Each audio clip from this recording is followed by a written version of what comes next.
Hello you guys, welcome to another podcast. I'm your host Andina, and today we're talking about how to deal with shitty footage. What I mean by that? Low light, shaky, too short B-roll.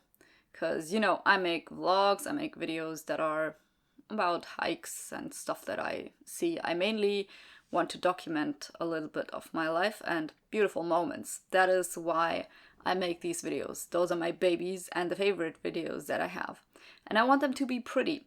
But sometimes you have the problem that videos just end up being not what you expected when you looked at the tiny screen in front of yourself when you were vlogging, or I don't know, like look at this camera. I've been using this for a while. If you're listening on the audio only, I'm holding up my Sony RX100. It's a $500 point and shoot. Pretty simple camera for beginner. I actually recommend this camera. Oh, there's a little bit of oil on there. Yeah, I had cookies in my backpack. I just always throw it in my backpack as is because I'm an asshole, I guess. Towards my camera, at least. Anyway, I have this camera. I had it for a long time, especially on hikes, because it's small and light. And I also produced a lot of very, very shaky footage with it because I didn't have the patience in me. And that, in my opinion, is one of the biggest issues. Also, like, chickening out on good gear is an issue because this camera is just not strong in bad lighting conditions, and I mean a lot of cameras aren't. It's actually better than any DSLR I had, and it's better than a lot of cameras, and maybe some phones are better than this camera. I don't really think so because there are other advantages, and I think if you are afraid of bad lighting, you should get yourself some good natural light and shoot in good lighting conditions and just not shoot in shitty lighting conditions.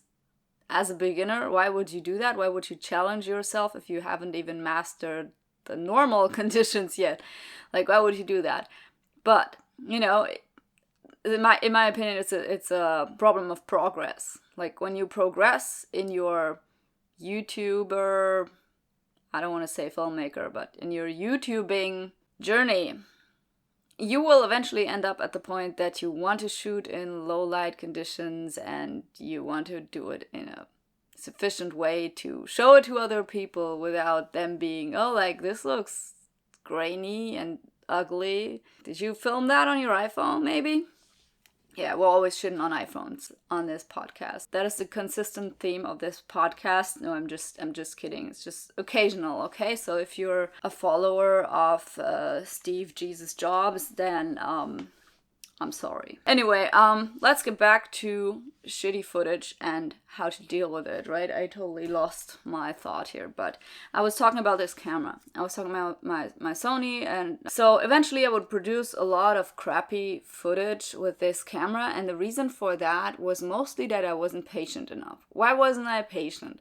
Well, first of all, I have a kid, and sometimes it's just like, I'm here with my camera, I'm vlogging, it's shaky and it looks good on the tiny screen. Oh yeah, that is what I wanted to show you. So I have the tiny screen, the diagonal is as long as my index finger. And my index finger isn't very long, so that's what she said. So, and the thing with that is that on the screen sometimes, especially like the contrast looks very good, and an issue that I have is that often my face looks pretty okay. So I'm filming myself with the camera and think like, oh, my face looks nice, kind of good contrast, good contour around my chin. I was like, I have a nice looking, decent looking chin here. And then when I take a look at the actual footage, it looks more like this. Yeah, it just doesn't look good. It just looks like I'm lifting weights in the gym, like. So you don't see that on the screen. First thing you should do is check your footage in the field while you're filming it, especially if you're vlogging. And then just look at the footage on your screen, maybe zoom in if you can. You usually can't do that in video, which is annoying. That should be a thing. But with these cheap cameras, you usually can't. I can't do that on my Sony Alpha either. Or I don't know how to do it. Maybe I should look into it. I think you can take like a still frame and then zoom into the still frame. Like, you can export that from the video view. That's not too hard to do. So anyway, I produced a lot of bad footage just because the screen was either too dim or, because I was lazy and didn't want to turn on the sunlight brightness option that you have, or I wanted to save battery and didn't turn it on for like a good reason, but still it was hindering me in filming better video. So that is really a problem. And sometimes you just have this kind of footage. So what can you do? Okay, let's get into bad portrait footage, bad photos or bad video, especially from you took of yourself. You filmed yourself, and let's say it's just not a good angle. Like usually, like this angle is perfect for my face. I think it looks good. So I'm filming here. I'm seeing this little screen. It looks okay on this little screen. But how do I know that it will look good in post?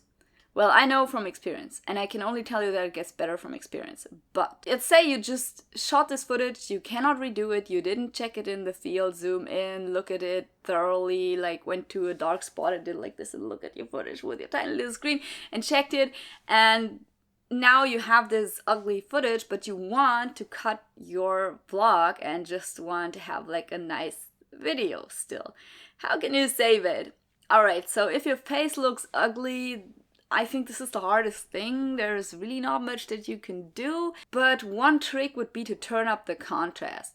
Contrast usually gives you better contour, but just remember, if you turn up the contrast, you also have to go down a little bit with the saturation, because essentially turning up the contrast increases the local difference in saturation, and you don't want that, because then it will be looking oversaturated and kind of supernatural, which is weird, and you don't want that. So that is something you can do to improve the contours, and you can also play with the curves, as in throw on a nice S-curve and try to make it look better that way. If you have a very shiny face, you can try to dim the lights, as in cut off the lights from the S-curve, and just hope that this way the shiny parts merge into the lower highlights, and that usually gives you a better look, less like a shiny piece of bacon. And remember, for the next time, to film yourself a little bit more from above. That will usually be more flattering. For most people, it looks more flattering. If you have a tiny chin, then maybe not, but for most people, it looks more flattering that way. The next big mistake is cutting off B-roll too fast and not shooting enough B-roll. I have never, maybe in the last few times when I was filming for shorts, or what's it called in Instagram, reels. So yeah, I was in the position that I had too much B-roll, but I still didn't have too good B-roll, right?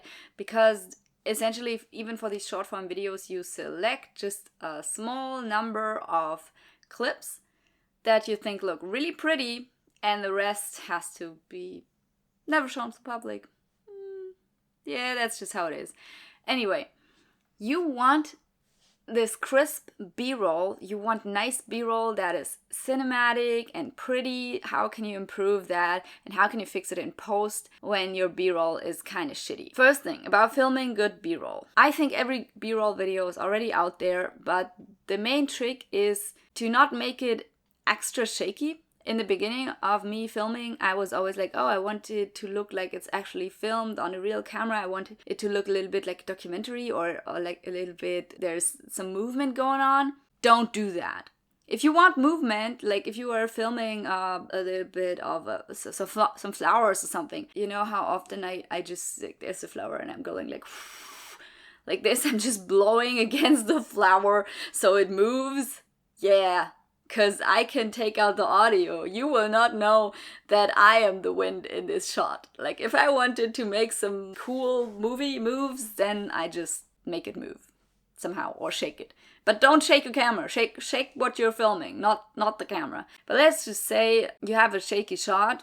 So we are editing an open source software here, or free software, so probably your software doesn't have a good stabilization. Also, stabilizing footage that is not 4K, I don't know. I know everyone is like, oh, you can do it and still like Adobe has such good algorithms. Sure, if you have Adobe and you have access to that. But my podcast is not for these creators. My podcast is low level, entry level creators that want to save money. So you want to save money, you use open source or free software. The second episode of this podcast is actually about that, how to use this software, what I use as an open source creator, and how to maximize the amount of money you save on software because you don't need much else. But let's just say you don't want to go to the chore of stabilizing your crappy footage in Blender, which you can do, but still you will lose sharpness if you don't have 4K footage, and it'll take forever to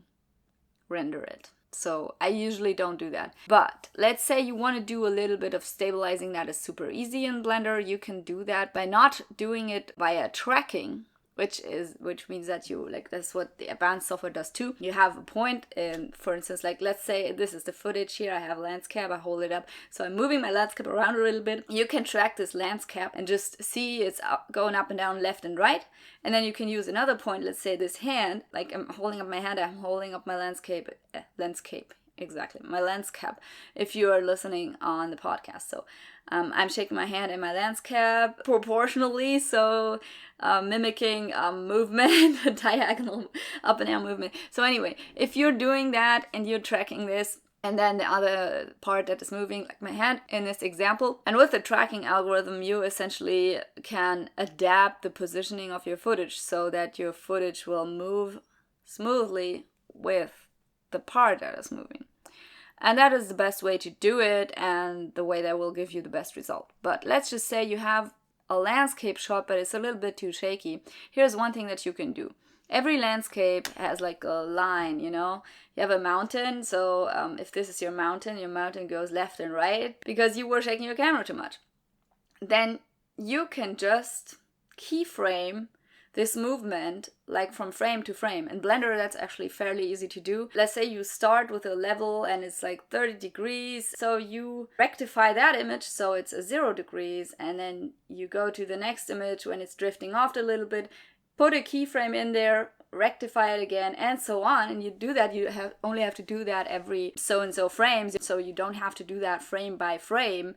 And you know, if you do tracking in Blender, you have to check it frame by frame. Essentially is a lot of legwork, and I don't like to do it. But sometimes I just do this leveling tracking, this semi-manual tracking, because Blender will fill in the missing keyframes smoothly between, let's say you have like 10 frames, and from frame 1 to frame 10, there is just not a lot of shaking up and down, but there is just like this smooth motion that you're slowly drifting off with your camera or something.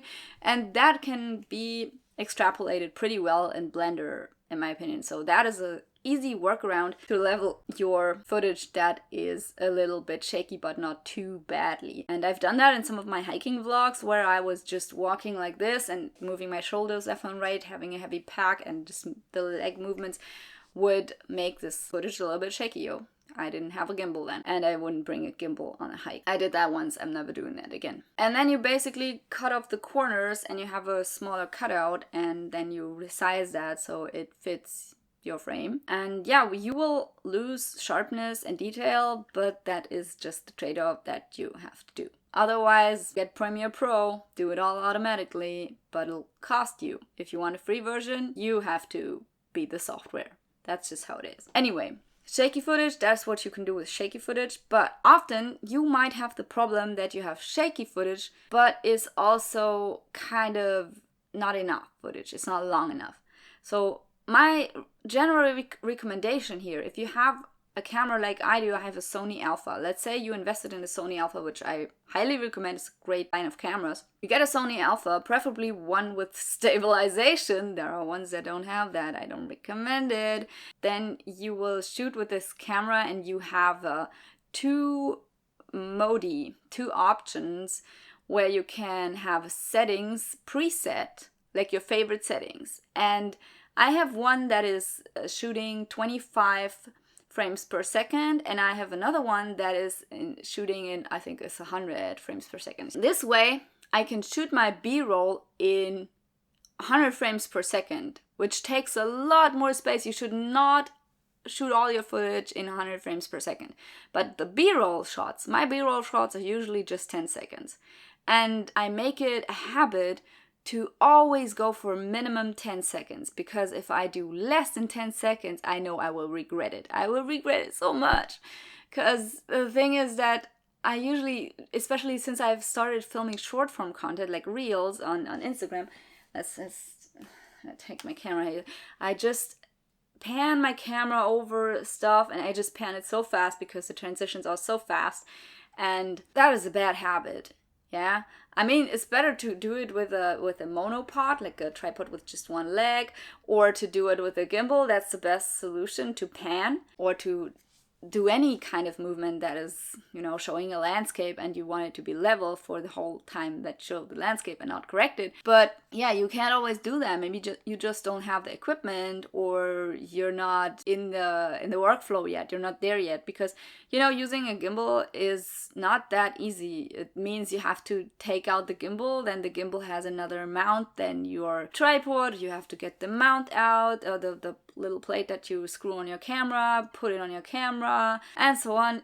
I mean, yeah, it's not difficult. It's not like you have to study anything to be able to do that, but it's annoying. And so I prefer freestyle usually. I prefer freestyle over gimbal almost anytime. But I want to use my gimbal more, to be honest, because I think it creates great footage. It's cool, but yeah, that's just the reality of it right now. I often just don't have the time to even mount it, because I have a kid, I have stuff to do. I have to run after my kid when she is on the beach, so no time for epic gimbal beach footage filming. Anyway, so I recommend to always have the timer in mind and take a look at the timer so that at least 10 seconds have passed. Better 20. And the advantage of that is that when you film, you will later be able to take out the least shaky part of it. That's great. And if you shoot in 60 frames per second, 100 frames per second, or some other high frame rate, then you can be much faster. You can do your panning much faster, and it'll be less shaky. Because if you do it faster, your hands will be more still, essentially. The whole movement will be more smooth, because the probability of you moving your hands a lot while doing a fast movement is much smaller than you actually being more steady. And another trick that you can use is just use two hands and stabilize your camera with that. Peter McKinnon actually has a lot of good simple tutorials for that kind of basic stuff. But let's say you have not enough B-roll footage for your video, but you still want to use that B-roll because you're delusional. Well, all you can do is find fast music and do fast cuts and just use less of that footage so it doesn't really look that shaky. Like, if you don't have the option to stabilize it, that's pretty much all you can do. Use less footage so the shakiness doesn't show so much. Because I do not recommend, unless you shot in 100 frames per second or another high frame rate, I don't recommend to slow it down, because it'll look blurry and people will see that frames are missing and it will look weird and low quality. And low quality, in my opinion, doesn't work on YouTube anymore. It's just people love something nice for the eyes, And so I don't recommend actually doing that. I have done that with some footage that I had, but I only slowed it down very slightly, so not like a fourth or half of the speed. Maybe I slowed it down by a factor 0.8 or something, but not 0.5. That would not be cool. And if you do it more than twice in one video, people will notice, and I would rather go back and film the B-roll again than do that. And so I understand that sometimes that's not available, but usually I think it's the best option to just do it again. Even if it's a vlog and you feel like you're not in the mood anymore and you can't say it anymore in that way, just try. Just try it. How does it hurt you? And I think that's the same with like every video that you do. You can always try to make a better video. And if it's like in your head and you see the video while you're editing it and you see it and you think like, I could have done that better, then you should do it. You should do it all over. I know it's a lot of work, but essentially, I think that you should not put footage on YouTube that you later think is cringe. And we all think it's a little cringe, like our first videos, we all think they're a little odd and weird and we weren't really ourselves and had to get used to the camera. But trust me, most successful creators, like the bigger ones, like the ones that started over like in 2020 or 2021 and got big, they started off right away with good footage.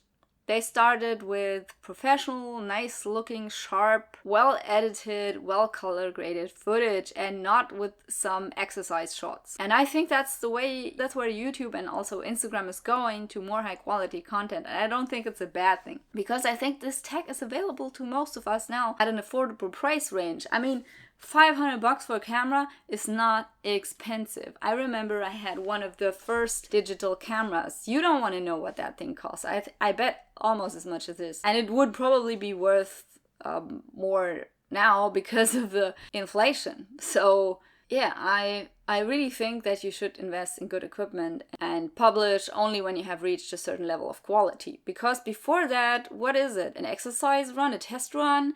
Why would you want to do a test run publicly? Do it in private then. If you just want to practice filming videos, then film videos and show them to nobody. And then watch them 4 months later, and if you still think, oh, this is awesome, just like the videos that I watch and I would recommend to others, and I would show that to my buddies without being like, oh yeah, this is my weird YouTube video, but I'm just new at this. You should not be in a position that you say, well, but I'm new at this. Nobody forgives you for that online. People just don't watch it then. You will not get pity views on YouTube.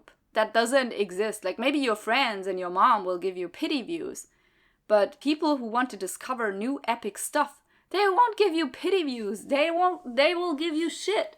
So don't even try that. Don't even try that. It's a waste of your time. If you want to do practice videos alone. And then when you're at the point that you think, now I'm good at filming, then you publish. Not before that. And you better have 5 videos in the queue waiting to be published, so you have some buffer. Because you don't want to publish and then be in the position, oh, now I have to publish every week. Now I have to have something to talk about every week. And then you run out of content ideas, or you run out of energy, or you just feel frustrated, or you just get sick. That would be pretty annoying. So now we talked about shaky footage. We talked about your face not looking nice in the footage. We talked about not having enough B-roll.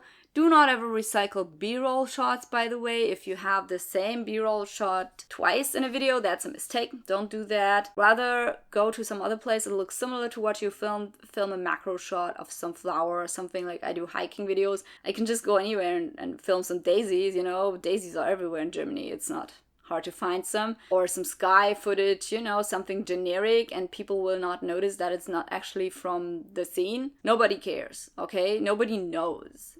Rather do that than recycle B-roll. That's not a pro move. So now, the biggest mistake in filming is not having your lighting figured out. I mean, maybe audio is even worse, but lighting is more common as a mistake, I think, because audio is getting better, and if you basically get just a lapel mic or some other nice mic, you will be able to record decent audio. You cannot do much about fixing audio in post. You should, be able to have some sort of windshield, windbreaker, a dead cat. I don't like that word. It should be called, what's fluffy and I don't mind when it's dead?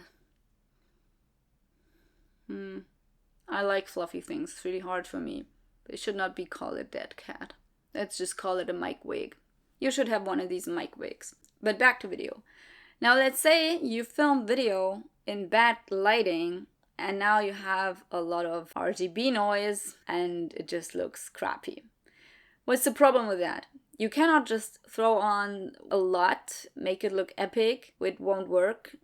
You cannot do a lot of color grading with it. It won't work. It's basically a mess. Like, this is the worst. So we all do that once. We even do it twice, and we do it later in our videography career. This is a mistake that is very, very common, because you just underestimate how crappy it will look in post on a big screen. You just think, well, but I don't see it now. That means it can be swallowed by some editing trick later, right? And yeah, you can throw a color frame over it, and you can, swallow the lights by just bringing up the low lights in the S-curve, and just, you can do that. but it still will never look like footage that is filmed in proper lighting.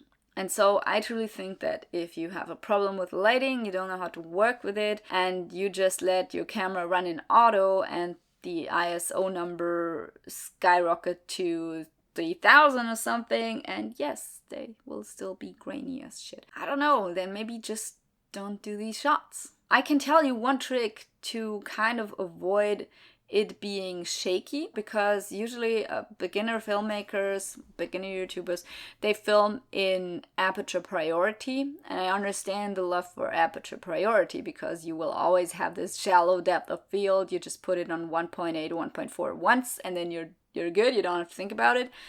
Unless you are in bright light at the beach, well then goodbye. Goodbye data.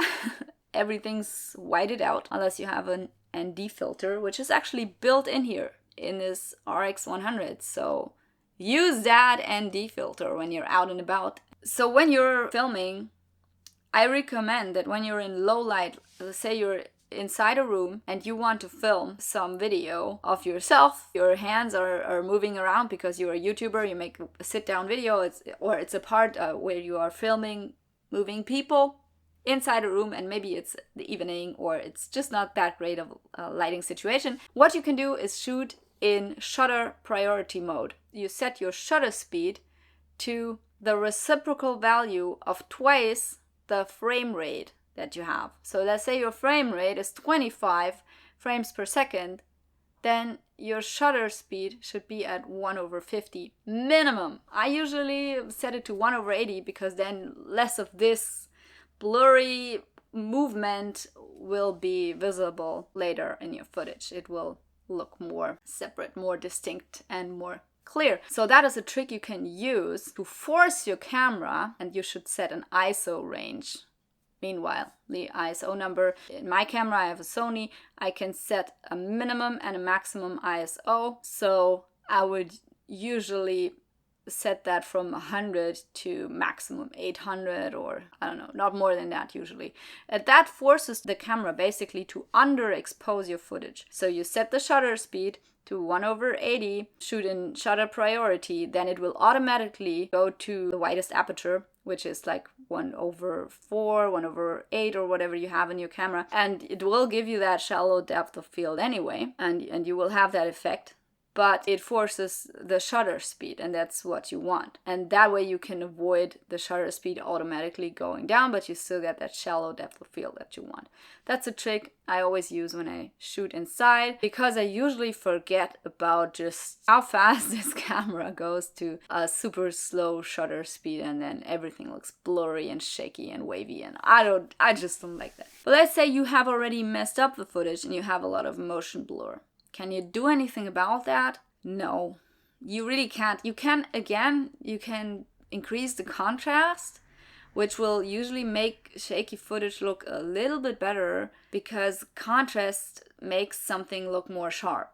But motion blur is different from normal blur, and it won't take out all the blur. It will still look shaky. You can try to overlay your shaky footage with some B-roll and that way distract from it, but also it really doesn't solve the core problem that you have with your footage being kind of crappy. So just learn from that and never do it again. And maybe that is the biggest learning from this session. For a lot of mistakes, there are no fixes in post. It's not a great thing to think like that. Like, I can fix that later, so let's just film it and see. So if my footage isn't level, who cares? I will level it later in post. Well, but then you still lose information. And maybe you don't want to shoot in 4K all the time. I don't want to shoot in 4K all the time. I don't think that anyone needs to see my face, my pimples, or any landscape in 4K. I don't even watch video in 4K. I watch it in data saver on 240. Yep. That's what I do. So I don't even care about that kind of footage. I mean, sometimes when when I watch like an epic video of some, I don't know, big creator and I really want to see all the details and all the tricks, or usually just when I watch a tutorial. That would be the only example for me watching something in 4K maybe, but not really even I watch it in my screen size. So, and that's not 4K. So yeah, I think 4K is very much overrated, especially if you're a beginner. Just a waste of disk space. Precious, precious disk space. So don't shoot in 4K. Unless you have like a tremor, maybe then it makes sense. But if you have a tremor, you should get a gimbal and a tripod, because there's no workaround for that, I think. Last but not least, what can you do with overexposed footage? Overexposed footage is, I think, almost as bad as underexposed stuff. You know, we talked about how you can force the camera to underexpose your footage, but this underexposing can actually look kind of artsy and okay, because your environment is underexposed and your camera is optimized for like daylight conditions, and the camera will usually try to bring up the light, and so you will have to go to the adapt brightness setting anyway in darker environments, so that it doesn't try to make it more a 50% gray level when it's actually like a 30% black level or something like really dark. You are in a really dark environment, and like my background is actually very, very dark in this setting where I'm sitting right now. My face is very, very bright. So I want it to look like that because that is the natural light that I actually have. I don't want it to look brighter than it actually is. And the human eye is used to that, and if it fits the situation and the story, why not make it dark? But with bright and overexposed footage, you don't really have that option. It'll always look crappy. So the only thing you can do is bring down the lights a little in your curves, but that won't really save you. Bringing up the low lights, definitely not a good move. You just take out even more information. And for the human eye, it's always kind of unsettling if information is missing. That's why I also think you should not play too much with the low lights, like so that your background essentially gets swallowed, or your dark tones, they get just mixed up all together in this black abyss. That is not a good idea usually. It looks artsy, but it takes away information. So unless it makes your footage really, really look fancy and cool, and, you know, don't forget to take out the blues so it looks more gray and not so bluish like my sweater here.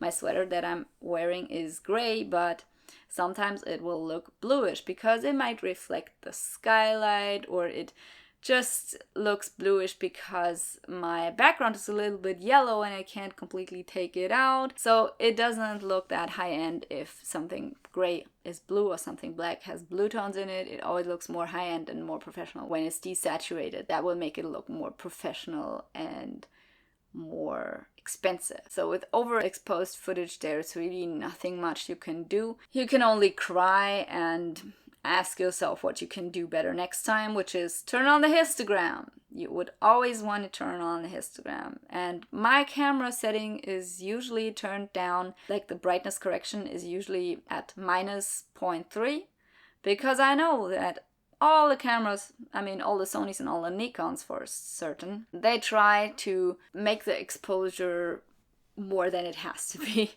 They usually try to lift it up for no reason. And there is always this bright peak at the end of the histogram, and I always think like, why is it there?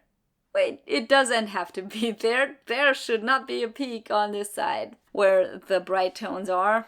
And unless you are able to bring this peak down, your footage is probably going to be overexposed. No peak is a good peak. Like the histogram should be not even, but well, it should be smooth and not have any peaks at some point, because that just means that a whole part of information is lost because this peak will be cut off. You don't see what is in there, you only see a white spot or a black spot. And last but not least, a bonus audio tip. If you're out and about and you're filming nature shots and you want some nature background noise in your shot, try to just film a little longer with your camera, film the scenery. Even if you're not shooting anything new, just shoot a little longer than you actually need for your B-roll shot, which is like 10 seconds or 20 seconds or something, and record that audio, because you can later put it over your other B-roll clips where you maybe have some audio that doesn't quite,